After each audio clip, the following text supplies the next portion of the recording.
귀한 찬양 감사합니다. 2021년에 개봉된 영화 중에 오노다 부제로는 정글에서 보낸 만일이라는 작품이 있습니다. 이 영화는 세계 2차 대전 막바지 무렵 오노다 히로라는 일본 군인의 이야기를 실화를 바탕으로 제작되었습니다. 정글에서 보낸 만일이라는 부제가 말해주고 있듯이 놀랍게도 오노다는 일본이 전쟁에서 패했다는 사실도, 전쟁이 끝났다는 사실도 믿지 않은 채 자그마치 29년을 필리핀 정글 속에서 숨어 지냅니다. 그러니까 만일, 이게 여러분 10일도 아니고 100일도 아니고 365일도 아니고 1000일도 아니고 여러분 만일입니다. 정확하게 말하자면 29년을 정글 속에서 혼자 지낸 거죠. 그러니까 혼자만의 전쟁을 수행했던 것입니다. 더욱 충격적인 사실은 29년 동안 필리핀 민간 지역을 약탈하고 살인을 저지르며 목숨을 이어간 것입니다. 먹고는 살아야 되니까, 생존은 해야 되니까 마을들을 습격하고 또 식량을 빼앗고 또 그런 과정 속에서 또 살인을 저지르게 되었던 거죠. 포스터에 보면 이 영화가 말하고자 하는 핵심이 잘 집약되어 있는데요. 여러분에게는 글씨가 보이지 않겠지만 그 중앙에 보면은 문구가 있습니다. 제가 읽어드릴게요. 일본 전쟁 영웅의 실체를 밝힐 광기와 망상의 연대기. 그러니까 일본 입장에서는 전쟁 영웅으로 추앙받기도 했습니다. 어떻게 보면 여러분 철저한 군인 정신으로 끝까지 투항하지 않고 버텼기 때문에 일본 입장에서는 전쟁 영웅이라 할 수 있겠죠. 그러니까 오노다는 만일 동안 29년 동안 광기와 망상 속에서, 그러니까 전쟁이 아직 끝나지 않았다라는, 일본이 패배하지 않았다라는 망상 속에서 광기의 전쟁을 이어간 겁니다. 물론 오노다를 설득하기 위해서 온갖 방법이 동원되었습니다. 전쟁은 끝났다, 일본은 패배했다, 여러 가지 방법을 통해서, 수단을 통해서 현실을 직시할 수 있도록 도와주려 했죠. 그럼에도 그는 미군의 속임수라며 미군과 필리핀의 계략이라며 투항하기를 거부합니다. 그리고 29년이 지난 1945년에 세계 2차 대전이 끝나잖아요. 45년이 끝났는데 29년이 지난 1974년 오노다 이야기에 흥미를 느낀 당시 대학생이었던 스즈키가 수소문 끝에 오노다를 찾아가 만났고 오노다를 설득하는 데 성공합니다. 그러니까 현실 인식을 제대로 할 수 있도록 도와준 거고, 드디어 오노다는 그 스즈키 대학생의 도움으로 현실을 인지하기 시작한 것입니다. 그럼에도 오노다는 즉각 그곳을 떠나지 않았다고 합니다. 이유인즉슨 자신의 직속 상관이 직접 와서 항복 명령을 전달하기까지 근무지를 이탈할 수 없다는 것이었습니다. 결국 일본 정부가 전쟁 당시 오노다의 직속 상관을 통해서 투항 명령서를 전달했고, 그는 혼자만의 전쟁을 드디어 끝내고 고국으로 돌아옵니다. 당시 투항했던 그 현장의 사진입니다. 여러분, 오노다 히로의 이야기를 들으면서 어떤 생각이 드셨습니까? 세상에 이런 일이 라는 말은 바로 오노다 히로 이야기에 딱 들어맞는 표현일 것입니다. 오노다 히로는 2014년 92세로 사망했습니다. 그러니까 투항하여 일본 고국으로 돌아온 후 대략 40년을 더 살았습니다. 여러분, 이 오노다 이야기를 들으면서 혼자만의 전쟁을 수행했던, 망상과 광기의 전쟁을 수행했던 이 오노다 히로의 이야기를 들으면서 어떤 느낌을 받으셨습니까? 치열한 군인 정신, 애족하는 그의 마음이 감동으로 느껴지십니까? 아니면 그가 헛되이 보낸 세월이 한심하고 안타깝게 느껴지십니까? 전자보다는 분명 후자일 겁니다. 오노다 이야기를 들여다보면 들여다볼수록 안타깝기 그지 없습니다. 여러분, 이 오노다가 무려 29년을 홀로 정글 속에서 투항하지 않고 버틴 까닭은 무엇일까요? 일본이 패망했다는 사실을 믿을 수가 없었기 때문입니다. 달리 말하자면 실제 무슨 일이 일어났는지를 몰랐기 때문입니다. 전쟁이 끝나고 새 시대가 도래했고 새 세상이 열렸다는 사실을 몰랐기 때문입니다. 이를테면 시대착오적이었기 때문입니다. 새 시대가 도래했는데 여전히 낡은 생각과 낡은 생활 방식에 갇혀 있었던 거죠. 그러니 참 답답하고 안타깝기 그지 없습니다. 그런데 여러분, 오노다도 안타깝고 답답하지만 여러분, 이것이 사실 오늘 우리의 모습일 수 있다는 사실을 겸허히 우리가 우리 자신을 돌아볼 필요가 있습니다. 고린도후서 5장 17절 말씀인데요, 우리 화면을 통해서 같이 한번 읽어보도록 하겠습니다. 그런즉 누구든지 그리스도 안에 있으면 새로운 피조물이라. 이전 것은 지나갔으니 보라 새 것이 되었도다. 아멘. 그리스도 안에 있으면 새로운 피조물, 새로운 창조가 우리 안에 일어난 거죠. 새로운 피조물이 될 것이다. 미래형이 아니죠. 이미 새로운 피조물이라는 거죠. 보라 새 것이 되었다라는 거죠. 전혀 새로운 정체성, 새로운 삶, 새로운 삶의 방식, 새 삶이 우리에게 펼쳐졌다라는 거죠. 그럼에도 불구하고 여러분, 우리는 옛사람의 모습으로 살아가고 있지는 않습니까? 옛날 모습 그대로, 옛날에 살았던 삶의 방식 그대로 우리는 살고 있지는 않습니까? 적지 않은 그리스도인들이 새로운 피조물이 되었고 새 것이 되었고 새 시대가 도래했음에도 불구하고 여전히 낡은 생활 방식을 고집하고 있습니다. 그래서 여전히 온갖 걱정과 불안과 염려에 짓눌린 채 살아가고 있습니다. 기쁨도 없고 생기도 잃어버린 채 너무나도 무기력한 삶을 살고 있습니다. 그리스도인다운 기상도 없고 그리스도인다운 꿈도 비전도 없이 살아가고 있습니다. 한마디로 세상 사람들과 별반 다를 바 없는 그저 종교인으로 살아가고 있는 거죠. 하나님께서 이 땅 가운데 가져오신 새 시대를, 새 세상을 알지 못한 채 여전히 정글의, 죄악의 정글 속을 헤매고 있는 거죠. 그러고 보면 우리 자신을 돌아보면 참 답답하고 안타까울 때도 있습니다. 그렇다면 예수님께서 이 땅 위에 가져오신 새 시대, 새 세상은 무엇일까요?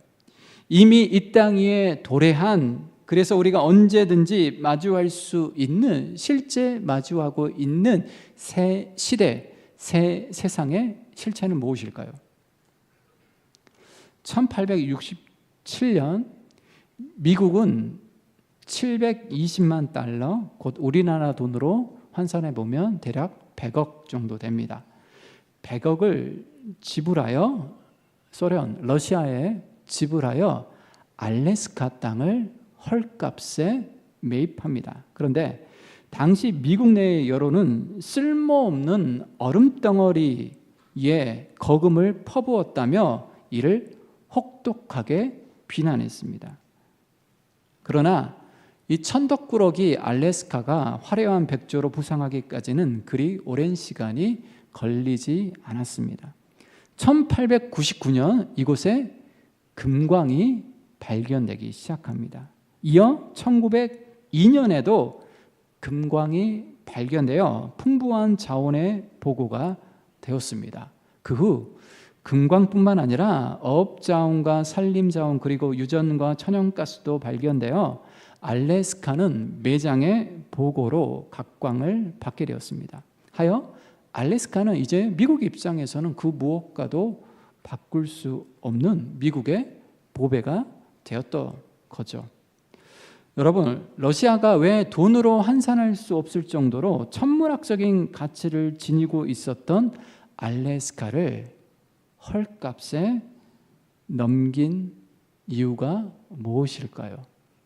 720만 달러, 오늘날 100억입니다. 사실 여러분, 알래스카가 가지고 있는 무한한 잠재력에 비하면 헐값이죠. 껌값이죠, 여러분. 그 껌값에 팔아넘긴 이유는 무엇일까요? 그것은 바로 러시아가 이 알래스카의 가치를 제대로 알고 있지 못했기 때문입니다. 얼음덩어리 속에 감추어진 알래스카의 진짜 가치를, 엄청난 가치를 제대로 파악하지 못했던 거죠. 가치를 모르니까 헐값에 팔아 넘겼던 겁니다. 자, 여기서 앞서 제기했던 질문을 떠올려 봅시다. 예수님께서 이 땅 위에 가져오신 새 시대, 그 새 세상은 무엇일까요?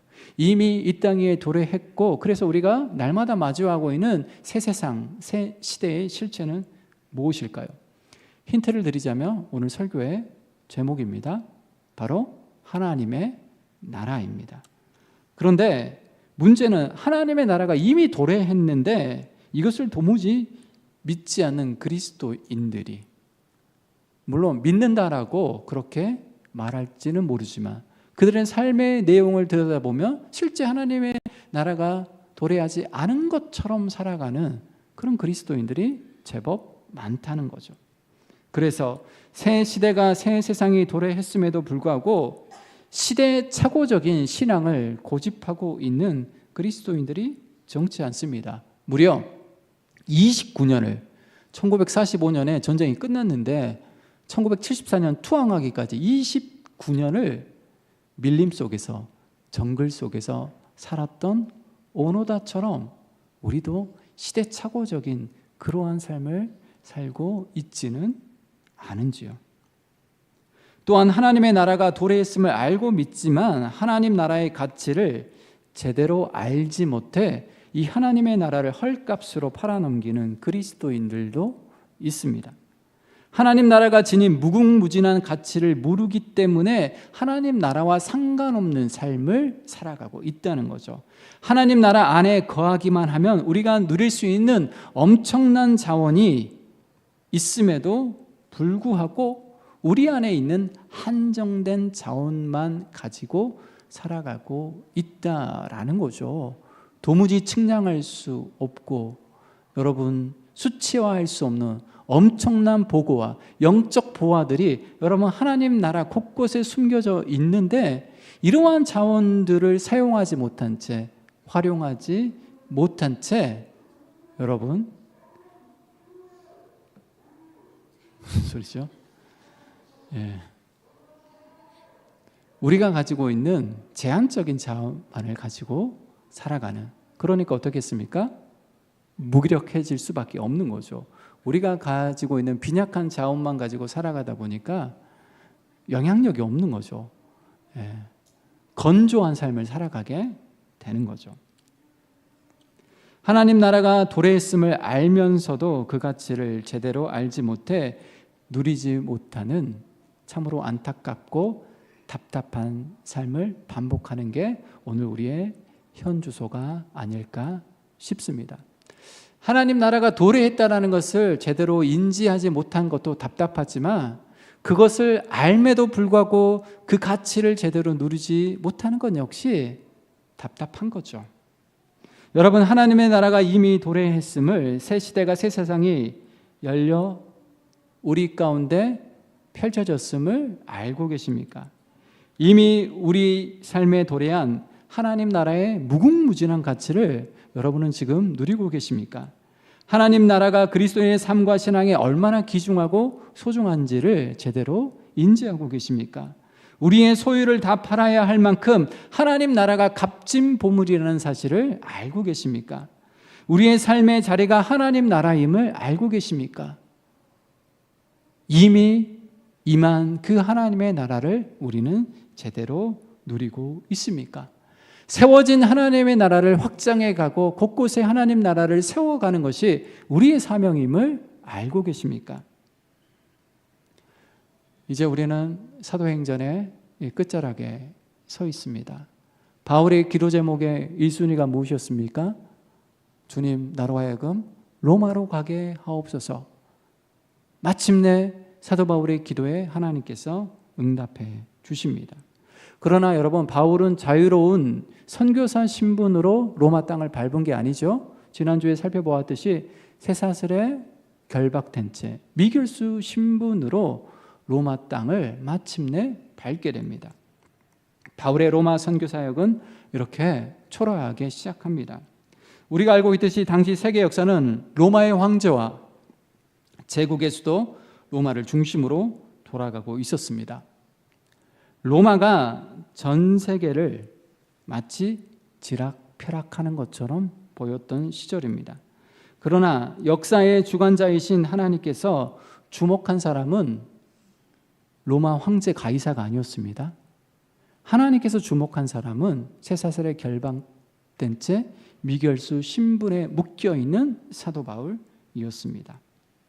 온 열방을 통치하시는 그 하나님께서 주목하신 것은 로마의 황제의 궁궐이 아니라 바울의 새빵, 바울의 새빵을 주목하셨던 거죠. 왜냐하면 바로 이곳에서 바울을 통해서 하나님 나라가 전파되고 있었기 때문입니다.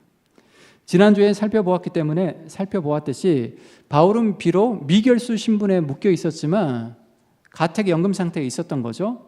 그러나 그 공간 안에서 자유롭게 활동을 할 수 있었습니다. 하여 바울은 유대 지도자들을 대상으로 복음 전도 사역을 전개합니다. 바울이 로마 시내 곳곳을 돌아다니면서 복음을 전한 게 아니라 바울은 공간에는 묶여 있었기 때문에 가택 연금 상태에서 사람들이 절로 바울을 찾아왔던 거고, 찾아오는 사람들에게 바울은 자연스럽게 복음을 전파했던 거죠. 자, 본문 23절 말씀 보십시오. 사도행전 28장 23절입니다. 함께 한 목소리로 읽겠습니다. 그들이 날짜를 정하고 그가 유숙하는 집에 많이 오니 바울이 아침부터 저녁까지 강론하여 하나님의 나라를 증언하고 모세의 율법과 선지자의 말을 가지고 예수에 대하여 권하더라. 아멘. 자, 그들이 날짜를 정하고 그가 유숙하는 집에 많이 오니. 자, 이때부터 바울의 새빵 성경 공부가 시작됩니다. 유대인들이 바울이 유숙하는 집에 와서 아침부터 저녁까지 성경 강론을 들었습니다. 바울이 전한 성경 공부의 내용, 핵심 내용은 딱 두 가지로 요약할 수 있습니다. 그것이 무엇입니까? 방금 우리가 읽었듯이 하나님의 나라 그리고 예수입니다.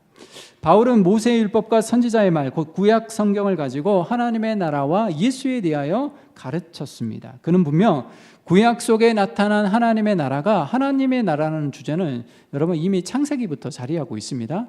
이 구약 성경 곳곳에 숨겨져 있었던 하나님 나라라는 주제가 어떻게 예수님을 통해서 성취되었는지를 가르쳤을 것입니다. 이것이 의미하는 바가 무엇입니까? 하나님 나라와 그리고 예수가 사실은 성경 전체를 요약하는 주제라는 거죠. 결국 성경은 하나님의 나라 그리고 예수라는 그 주제로 모아질 수 있는 겁니다. 자, 오늘 본문 30절, 31절 말씀을 보십시오. 30절, 31절 함께 읽겠습니다. 바울이 온 이태를 하나님의 나라를 전파하며 주 예수 그리스도에 관한 모든 것을 담대하게 거침없이 가르치더라. 아멘.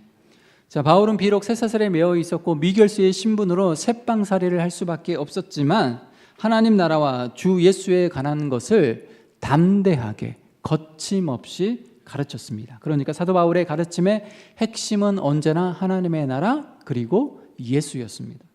이것이 오늘 우리에게 도전하는 바가 무엇일까요? 그리스도인은 여러분 다른 건 몰라도 하나님 나라와 예수에 대해서는 알아야 한다는 거죠. 하나님의 나라와 예수에 대해서는 적어도 정확하게, 적확하게, 분명하게 이해해야 한다는 것입니다. 하나님 나라와 예수를 모르면 그리스도인도 될 수 없을 뿐더러 그리스도인으로 살아갈 수도 없는 거죠. 그러니까 이 두 가지 정도는 우리가 누구를 만나든 정확하게 설명할 수 있고 가르칠 수도 있고 설득할 수 있고 이해시킬 수 있어야 하는 거죠. 하나님 나라라고 할 때 여러분 이 나라의 원어를 살펴보면 히브리어로 보면 말쿠트입니다. 헬라어로 바실레이아, 영어로 킹덤입니다. 네이션이 아니라 킹덤. 이 단어들이 우리에게 주는 뉘앙스는 하나님 나라라고 했을 때 그 나라는 어떤 영역, 장소, 지역, 공간을 뜻하는 게 아니라 하나님의 통치하심, 하나님의 주권적인 통치, 다스리심, 이것이 하나님 나라의 핵심 개념이라는 거죠. 그렇게 보면 여러분 하나님 나라는 이미 구약 성경의 첫 권인 창세기부터 시작된다라고 할 수 있죠. 왜냐하면 하나님께서 온 우주 만물을 창조하셨습니다. 세상을 창조하셨습니다. 그리고 하나님의 다스리심이, 세상의 다스리심이 시작되었으니 하나님의 나라라는 주제는 이미 창세기부터 발화되고 있던 거죠. 특히 하나님께서 인간을 당신의 형상으로 창조하셨습니다. 하나님의 형상으로 창조하셨습니다. 다시 말해서 하나님을 반영하는 존재로 창조하시고 인간에게 무엇을 주십니까? 하나님의 통치권을 위임하시는 거죠. 창세기 1장 27절, 28절 화면을 통해서 같이 한번 읽겠습니다. 하나님이 자기 형상 곧 하나님의 형상대로 사람을 창조하시되 남자와 여자를 창조하시고 하나님이 그들에게 복을 주시며 하나님이 그들에게 이르시되 생육하고 번성하여 땅에 충만하라. 땅을 정복하라. 바다의 물고기와 하늘의 새와 땅에 움직이는 모든 생물을 다스리라 하시니라. 아멘. 이게 첫사람 아담에게 하와에게 주신 하나님의 사명입니다. 사명의 핵심이 뭡니까? 모든 생물을 다스리라. 다스리는 주체는 누구입니까? 누가 다스립니까? 임금이 다스리잖아요. 왕이 다스리잖아요. 그러니까 왕은 하나님이신데 인간에게 통치권을 위임하셨던 거죠. 그러니까 온 우주에, 온 세상에 왕은 하나님이신데 그 통치권을 인간에게 위임시키시고 인간을 대리 통치자로 세우신 것입니다. 그런데 여러분, 이 하나님의 꿈은 결국 아담과 하와의 불순종, 죄, 교만으로 말미암아, 반역으로 말미암아 하나님의 꿈과 비전이 좌초되었습니다. 그러니까 이 땅 가운데 시작된 하나님의 나라를 아담과 하와가 확장시키기를 원했던 거죠. 에덴 동산을 중심으로 하나님의 나라가 점점점 확산되기를 원하셨던 게 하나님의 꿈과 비전이었는데 이 꿈과 비전이 인간의 죄로 말미암아 무너지고 말았습니다. 예수님의 공생의 첫 자리에서도 예수님께서 첫 번째로 하신 말씀이 뭡니까? 하나님의 나라입니다.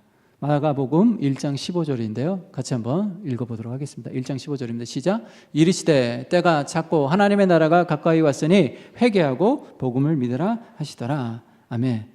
자, 예수님이 인간의 죄와 반역으로 자초된 하나님의 나라를 선포하심으로 본격적으로 하나님 나라의 사역에 뛰어드십니다. 공생의 사역이 펼쳐지신 것이죠.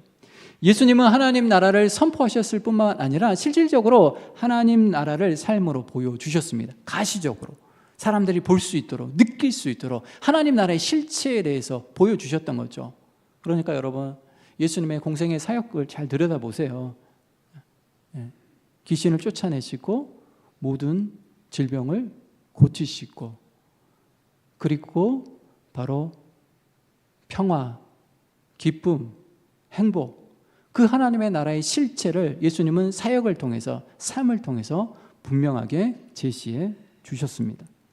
그리고 예수님은 죽으시고 부활하시고 하늘로 승천하시기 직전까지도 하나님 나라의 일을 말씀하셨어요. 사도행전 1장 3절입니다. 화면을 통해서 계속해서 읽겠습니다. 시작. 그가 고난받으신 후에 또한 그들에게 확실한 많은 증거로 친히 살아계심을 나타내사 40일 동안 그들에게 보이시며 하나님 나라의 일을 말씀하시니라. 아멘. 그러니까 승천하시기 직전까지 하나님 나라를 가르치셨던 거죠. 이어서 사도들이, 특히 사도 바울이 하나님 나라를 선포하고 하나님 나라를 가르쳤습니다. 자, 다시 한번 제가 사도행전 오늘 본문 끝자락을 제가 읽어드릴게요. 들어보십시오. 바울은 온 이틀을 자기 셋집에 머물면서 자기에게 오는 사람을 다 영접하고 하나님의 나라를 전파하며 주 예수 그리스도에 관한 모든 것을 담대하게 거침없이 가르치더라. 아멘. 자, 사도행전의 결론은 뭡니까? 결론이 진행형인 거죠. 결론이 열린 결론입니다. 열린 결말인 거죠. 그러니까 깔끔하게 어떤 결론으로 사도행전이 종료되는 것이 아니라 예수 그리스도에 관한 모든 것을 담대하게 거침없이 가르치더라. 그러니까 예수님에 대해서, 하나님 나라에 대해서 가르치는 그 현장을 보여줌으로 사도행전을 마무리 짓고 있는 거죠. 따라서 여러분, 이게 진행형으로 끝났다라는 것은 사도행전의 역사가 끝난 게 아니라는 거죠. 그래서 우리는 사도행전 29장, 30장, 31장 계속 써내려 가야 되는 거죠. 그러니까 사도 바울이 하나님 나라를 전파하는 그 현장을 보여줬죠.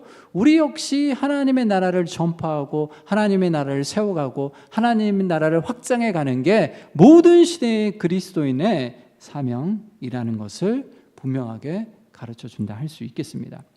여러분, 하나님 나라는 하나님이 다스리시고 통치하시는 나라입니다. 너무 뻔한 소리죠. 너무 당연한 이야기죠. 하나님이 다스리시고 하나님이 통치하시는 현장, 그곳이 어디든 하나님 나라입니다. 예수님을 통해 하나님 나라는 이미 도래했습니다. 새 시대가, 새 세상이 열리게 되었습니다. 지금도 하나님께서는 온 세상을 다스리시고 통치하고 계십니다. 그런데 우리가 자꾸 이 사실을 망각해 버립니다. 뉴스를 보면 미국이나 중국이나 러시아나 이런 강대국들이 세상을 지락펴락하는 것 같지만 하나님께서 온 세상을 주도하시고 이끄시고 다스리시고 통치하시는 거죠. 뉴스를 너무 많이 보면 이 세상이 부의 정점에 서 있고 권력의 정점에 있는 사람들이, 그런 권력자들에 의해서 이 세상이 지락펴락 되는 것 같은데 착각하는 거죠. 그러나 이 세상의 진정한 주인은 하나님이시고 하나님의 보이지 않는 손길이 이 세상을 이끌어 가시고 하나님께서 통치하시고 여전히 하나님께서 살아계셔서 역사하신다라는 거죠.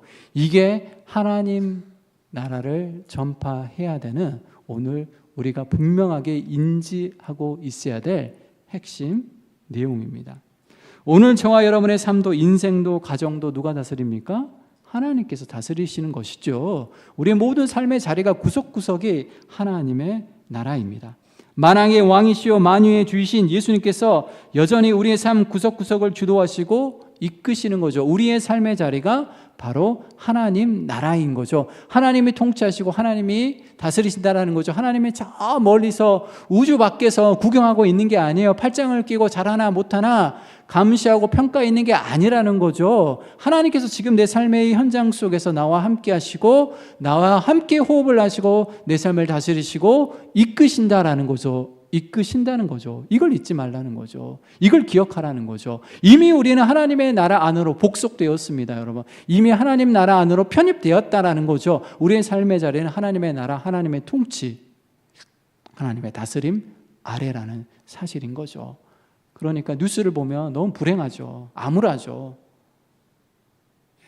그러나 하나님이 통치하신다라는 것, 하나님이 왕이시다는 사실을 우리가 기억할 때 절망과 어둠 속에서도 새로운 희망을 이야기할 수 있는 거죠. 여러분, 중동 전쟁, 미국과 또 이란, 또 중동 지역 전쟁이 계속해서 확산되고 있는데요. 너무 암울하잖아요. 이게 어떻게 될까? 세계 3차 대전으로 번지지 않을까? 걱정과 불안에 휩싸이기도 하죠. 그러나 여러분, 강대국들이, 지도자들이 결정하는 게 아니에요, 여러분. 하나님께서 결정하시고 하나님께서 이끄시고 하나님께서 주도하신다는 사실을 기억하시길 바랍니다. 그래서 우리는 이러한 상황 속에서도 하나님께 기도하는 거고 하나님의 도우심을 구하는 거죠. 하나님 나라를 이 땅에 가져오셨고 하나님 나라 그 자체이시며 하나님 나라를 전파하신 예수님께서 이 시간 우리에게 말씀하십니다. 마태복음 6장 31절로 33절입니다. 같이 한 목소리로 읽겠습니다. 그러므로 염려하여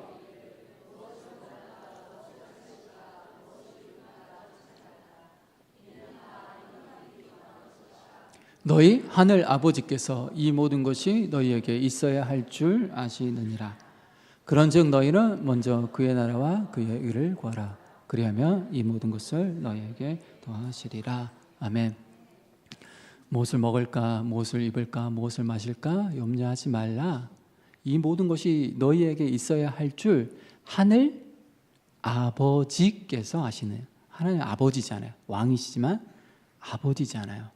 하나님의 아버지 되심을 믿는다라면 우리를 돌보시고 우리의 필요를 채우시는 하나님의 아버지 되심을 믿는다라면 걱정하지 말라는 거죠. 불안해하지 말라는 거죠. 염려하지 말라는 거죠. 대신 너희는 먼저 하나님의 나라와 하나님의 의를 구하라. 하나님이 통치하고 있다. 하나님이 다스리고 있다. 하나님이 관망하고 있는 게 아니라 하나님이 지금 우리의 삶 속에 들어오셔서 우리의 삶을 주도하시고 이끄신다. 그러니 하나님의 나라를 구하고 하나님의 나라를 확장하는 것이 너의 삶의 우선순위로 두어라, 삼아라 라고 말씀하십니다. 이미 우리 가운데 임한 그 하나님의 나라, 그 하나님의 나라의 실체를 날마다 깨닫고 경험하고 그 안에 담긴 수많은 영적인 진귀한 보화들을 누림으로 말미암아 영향력 있는 삶, 무력한 삶이 아니라 힘있게 그리스도의 복음의 능력을 증거하는 삶. 그래서 여러분의 삶의 자리를 중심으로 그 하나님의 나라를 확장해가는 저와 여러분이 되시기를 축원합니다. 기도하겠습니다. 주님, 이미 하나님의 나라가 도래했습니다. 이미 하나님의 나라가 임했습니다. 우리의 삶의 자리는 다름 아닌 하나님 나라입니다. 온 세상이 시끄럽고 전쟁의 소식으로 말미암아 불안과 염려, 암울한 소식에 사로잡혀 있습니다. 그러나 여전히 하나님께서 이 세상을 붙드시고 통치하시고 주도하시고 이끄신 줄 믿습니다. 그 하나님 앞에 우리의 모든 것들을 내어 맡기게 도와주시고 우리의 삶의 자리를 중심으로 하나님의 나라를 확장해가는 우리의 사명, 그 사명에 충실한 삶이 될 수 있도록 복 주옵소서. 거룩하신 예수님의 이름으로 기도드리옵나이다.